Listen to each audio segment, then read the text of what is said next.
Welcome to the Didi and Lital Show. Advice, thoughts, and stories from a married couple on cybersecurity, technology, and life in general. Now here are your hosts, Didi and Lital. Hello and welcome to the Didi and Lital Show. What's up?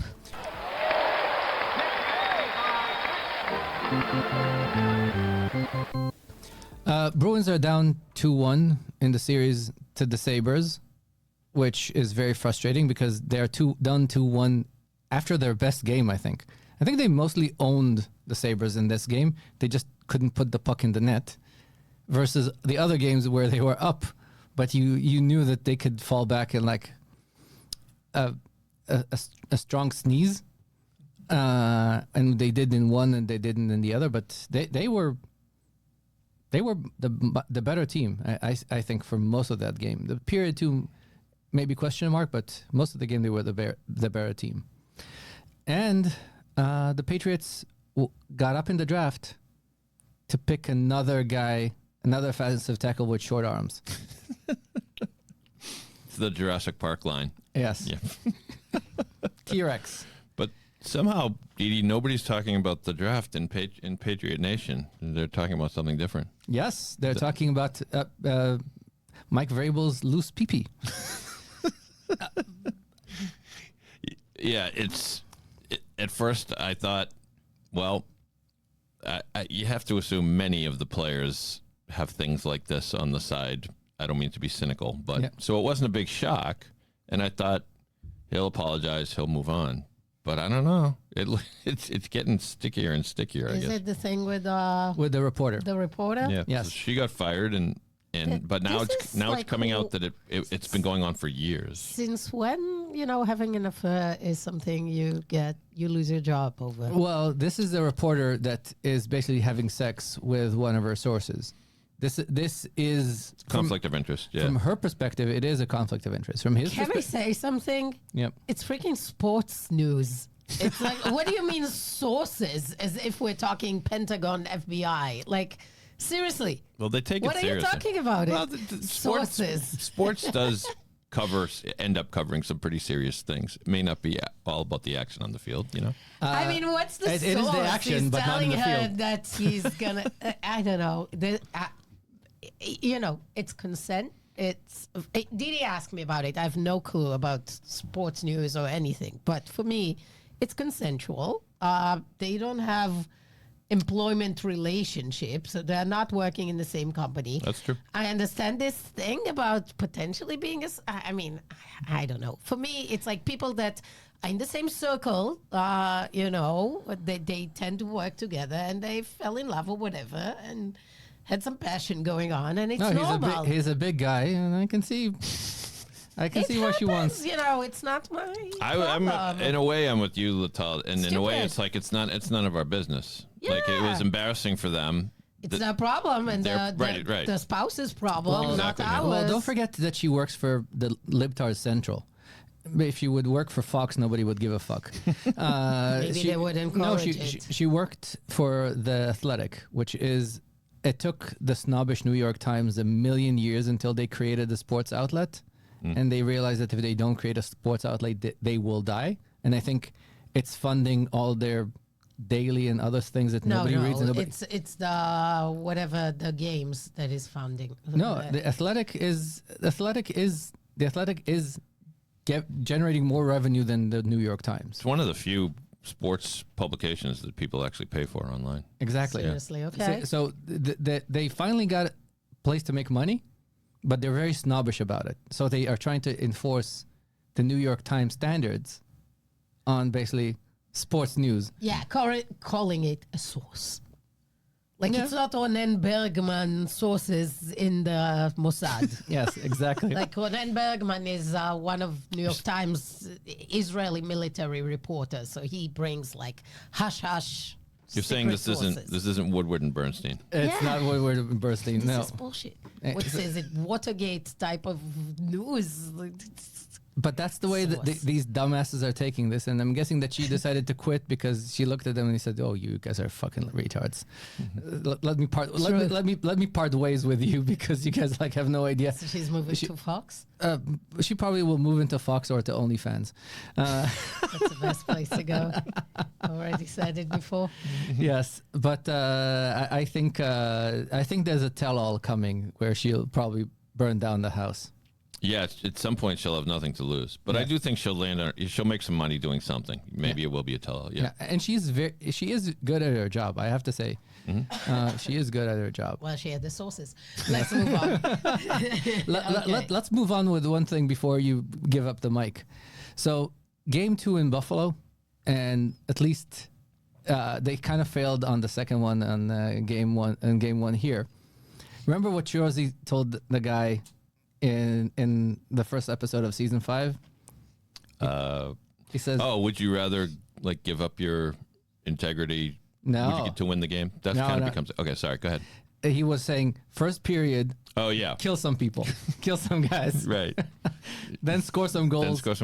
Then never make them never forget you. That's right. And that was definitely That was definitely game 2. Right.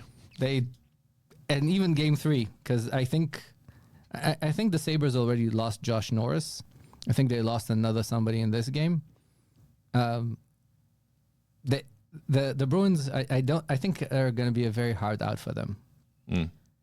So Didi, to celebrate his recovery from back surgery, is bringing all his friend to the game tomorrow. Oh, nice. On Sunday. On Sunday.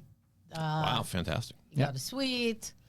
The kids' reaction was funny. Yes. Like, they told him they don't want to come. Omri says that we are basically cock blockers. Literally. We told him to invite his girlfriend, and he said, no. Well, I'm not going to be there. I'm in New York. You're going. He's turning down a playoff game in a suite? No, he'll come. He'll come. He doesn't want to invite his girlfriend. I said, which dude, is like, why this wouldn't is like, you want to come? This is an out. This is an out. Like, why wouldn't you want to come? That takes the relationship to a new level. Come on. Exactly. I mean, same with Ron. Yes. Ron is coming? Luckily enough, his girlfriend decided that they're going. She's a smart girl. So, yes. I'm sure Omri's pretend girlfriend. His Canadian girlfriend. If he asked her. Does she live in Niagara Falls? Well, speaking of that, we do have news to share that our kids chose the colleges, and we have one kid that will be very close to Niagara Falls. Ron is going to RIT, all right. Rochester Institute of Tech, which is nerdy and is like in the middle of freaking nowhere. Frozen tundra. He wanted to go to a cold place. So he had a long list comparing RIT with Technion to make a decision. And he ended up saying it's too hot in Haifa. And I want to be in a snowy place. So snowy place he chose. He's going to be close to Buffalo. Yes. Which somebody told me is a little bit like Sudbury. We went there. It is. Like, we went there 2 weeks ago. Yeah. There was like 2 Tim Hortons there. I didn't realize there are Tim Hortons in the United States. They play Canada when the Sabres start their games. They play, even with 2 American teams, they play Canada. Do they? Yes. They have Molson whatever, and I forgot the name of the stupid beer that they like. Moosehead? Yes. Molson, Moosehead. And there's something Blue David. Not Labatt's. Yes. Maybe. Yeah. Yes, so they have these commercials in their game. So they're basically Canada. So he's going to Rochester. Leia is going to Israel. She'll be in Reichman, which is in Herzliya, because she was accepted to Bobson, Bentley, and Reichman. And like her brother, she did like the pros and cons table. And she went to an open house day, the acceptance day, in both Bentley and Babson here. Our neighborhoods, basically. Both were miserable, cold April days. And she was like, hell, I'm not doing this. Like the cold rain in April when I can have sunny, beautiful 27 Celsius degrees. It was worse. It was sunny days, and I drove with the top down, and she still froze. I think it was So wait, I'm sorry. Where's she going? university called Reichman. It's in Herzliya, Oh, okay. Israel. Excellent. Congratulations. So, she's going to Israel, saving us some money. Yes. So that's good. So we will be traveling in the next few years. Yep. We'll have a kid here, a kid there, and Omri stuck at home for another 2 years, Yes. going into hockey games. So with all this long opening, we have a new topic today. Yes. AI. AI. No, the reality is we do need to talk a little bit about securing AI, because there's a million tools out there that do security with AI and secure AI and protect you from AI. And everybody's basically, this reminds me a little bit of when the internet became big in the businesses, and the solution for everybody was stick in a firewall and hope for the best. The pre-EDR days, the pre next generation firewall days, and everybody said, well, you put in the firewall. And I said, but that doesn't really solve this. Well, get an AV maybe, but that doesn't solve that either. And basically security had to evolve into something a lot more mature, like the first SIM tools, the first analytic tools. And we're still doing the same thing. We're trying to throw the same tools at a very different problem. And one of the things I think is the problem is people not analyzing what the actual risks are, because people are not thinking. They're just flailing. Solution number one, I spoke with somebody that was interviewing for us from a big company. And it's very funny that when you look at the big companies, when you look at the IBMs and the Red Hats, they basically said, look, we're building the models. If we don't do a free-for-all and deal with the security problems later and hope for the best, we're not going to advance. So some of the big companies like Red Hat basically says, you know what? Go for it. Do everything. Security be damned. We'll put up SIM and we'll hope for the best. Other companies, like the company I've spoke with the guy from, he's the CTO of a group that is exploring very carefully how to start using Claude Code. And I said, well, dude, basically you guys are dead men walking, because we as Cisco are not there. We're much closer. There is a lot more deliberate effort of how to use AI in a smart way. And to think of what is my exposure towards my risk model. But even us, we have a big security group, and we have people that are using, and this is the problem, that when you don't think of how to use it, you're not thinking how to secure it. So if you're not actually using, you don't know how to build the risk model to know how to secure. So I think my theme for today is going on my soapbox, because you're falling asleep here, of how to build the right security model and what are the steps that you have to do. So here's the things you have to do. Basically, every one of your knowledge workers has to have either Cloud Code, Cowork, Codex, whatever we call it, the desktop agent. Not everybody needs to use OpenClaw. OpenClaw looks nice. OpenClaw looks smart. By the way, some people should probably use OpenClaw. It doesn't matter.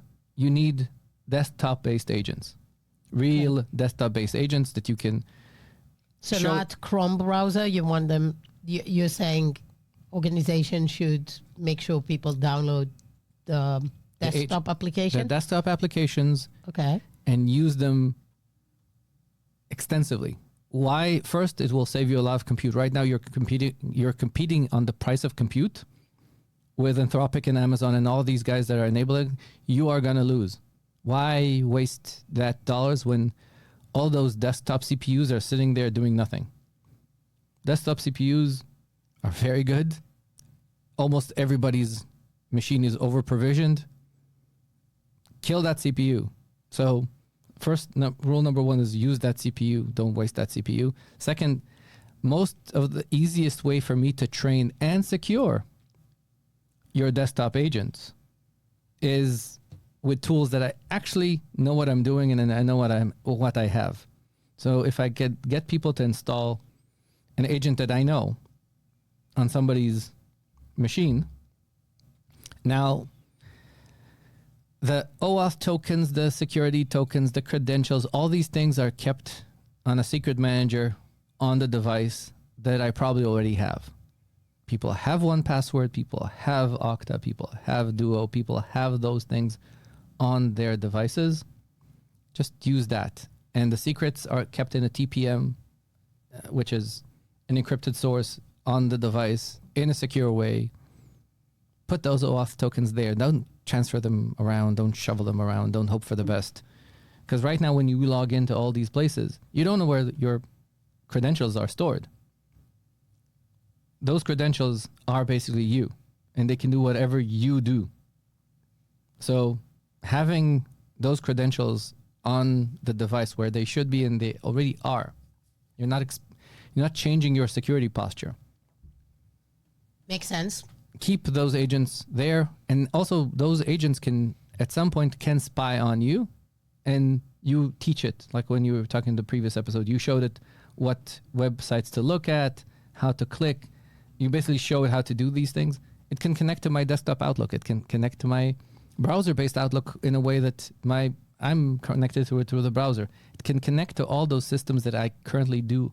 Once I gave it permission to connect to my LinkedIn, it's connected to it. Once I gave it permission to connect and see my HubSpot, Yes, it sees all of it. yes. And the other thing is, I mean, there is all this, am I able to only read, also write? That there is a lot. Actually, once you start setting it up, you see that there is a lot of thinking behind it. I don't know how much freedom you give to the user to choose. that's the thing, You set it as an and org. that's the thing that you can set as an org. So one of the things you can with the desktop, with the enterprise version of those desktop clients, you can say, here are the plugins that you can use. Here are the permissions that you can give it. For example, the Slack client that you can connect into Codex, you can say, you know what, you can only read, you can't write. Right. With GitHub, you can say, you know what, you're a developer, you can read and write, but you're a manager, you can't write, you can just read. Right. You can use your existing permission structure to inherit the policy that needs to happen with what exists already on those tools. Also, those tools, hello. I'm kind of doing a little micro announcement. We are already connected to their APIs, my security product, and I can see what you're doing there. I get your activity logs, I get your intentions, I can get your prompts. I'd rather not get your prompts, but I can get a lot of that information, at least the metadata of your activity. So I can see, you know what, the TALS token is only logged in from this device. Oh, it's logging in from another device. This is bad. All the methodologies that we put in place for the existing security posture can happen again. Is Lital sharing her credentials? Doesn't matter if it's the agent, not the agent. All these behaviors, we can use existing security tools, existing security controls. I am Cisco. If I will not sell a proxy and a firewall, I'm not doing my job. But a lot of those agents, you can define that they can only have access to specific data systems when they're on the VPN. Now you have a proxy. Now you monitor the inbound and outbound traffic. With those tools, if they are on a corporate governed machine, you probably already have a networking and an access policy. So you can say, you know what, you can only use my corporate agents. You can't use a non-corporate agent. You can't install a rogue agent because eventually you need to go to a website and do stuff. So now I actually have control.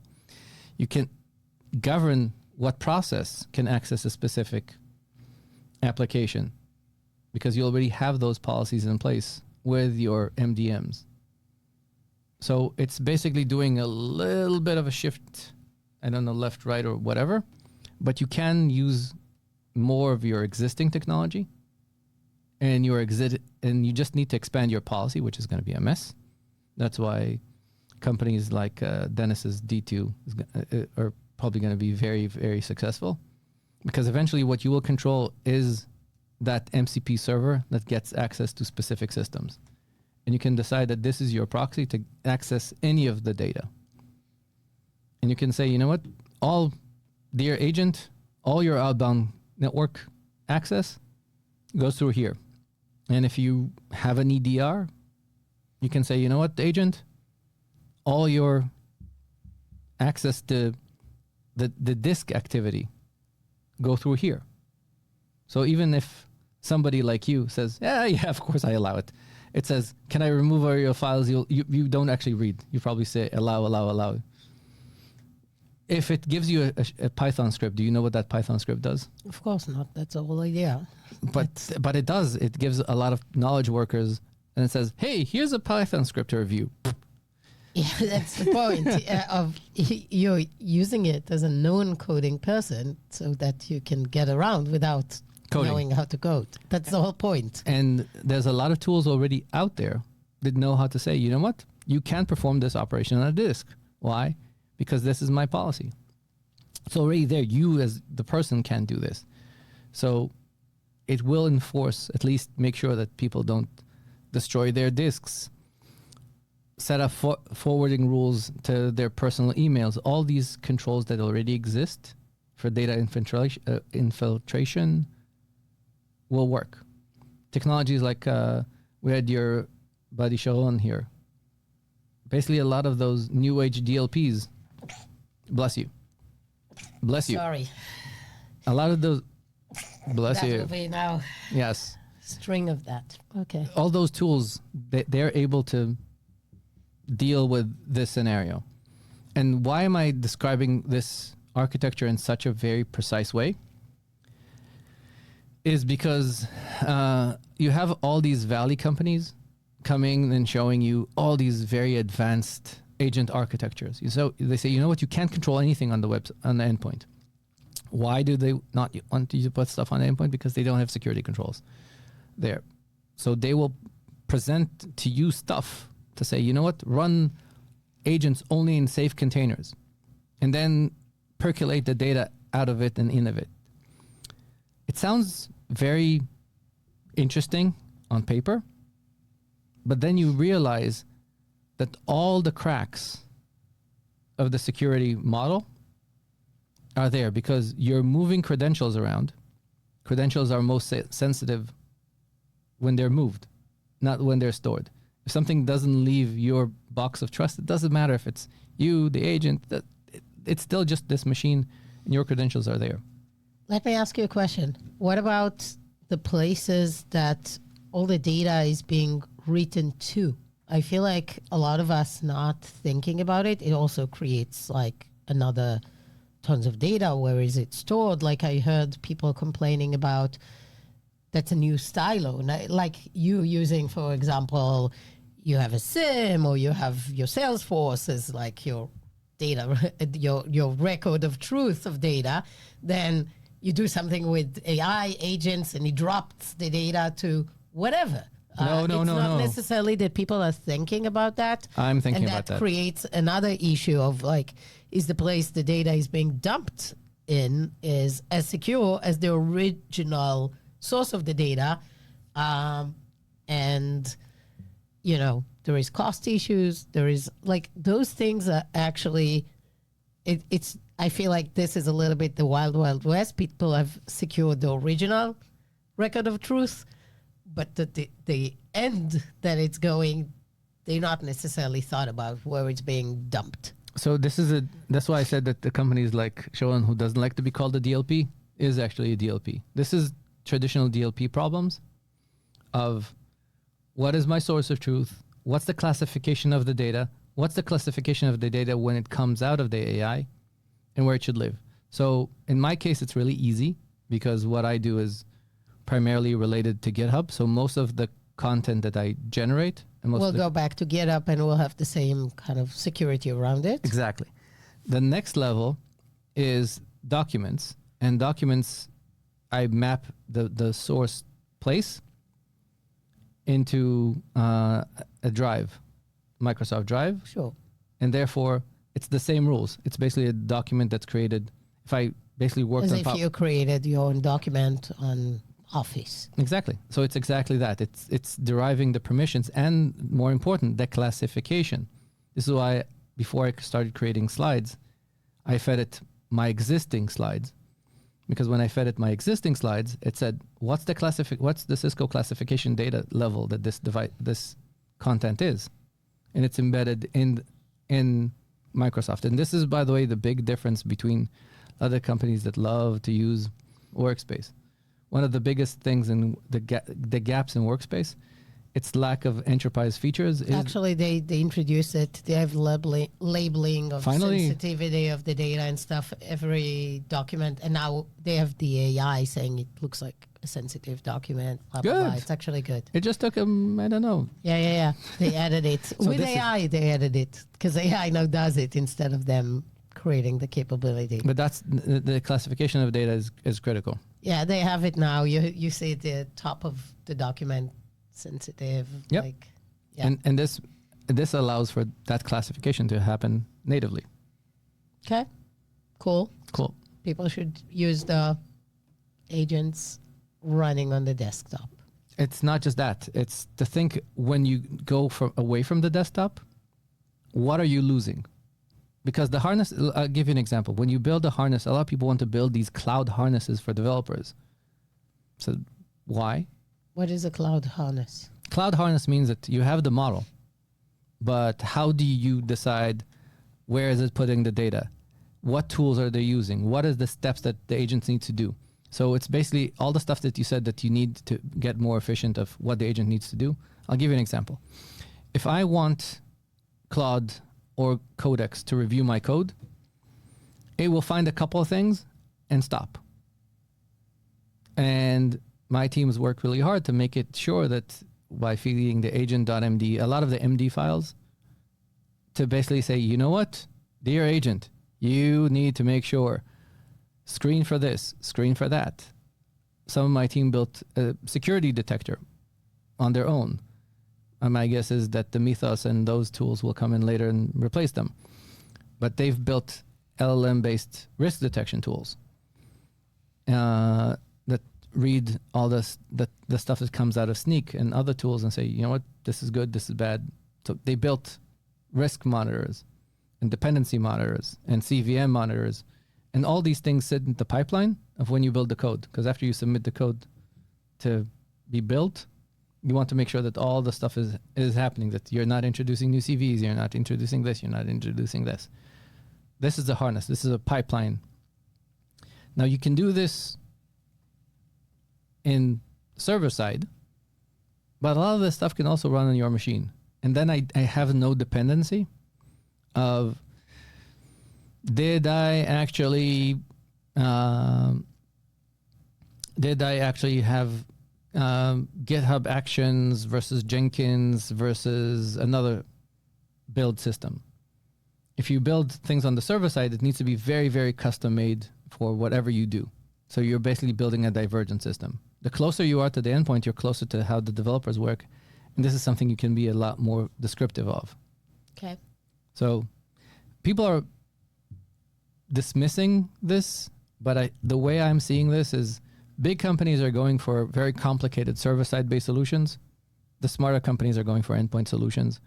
And I think the smart thing for securing things, at least in the short term, would be pushing people to do stuff on the endpoint, put more tooling on the endpoint, less on the server side, and to be smarter of how you secure the endpoint. That's part of the reason I assume that this market that I thought at the beginning was super niche and not going to go anywhere, which is the secure browser, Island and Talon that was acquired by CrowdStrike.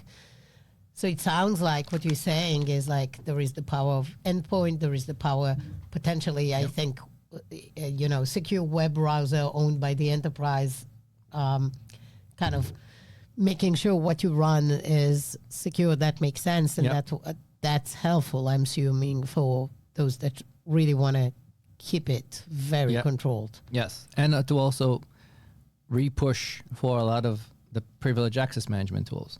Because now the privilege access management tools have the ability to control what I'm doing on the desktop as I access data.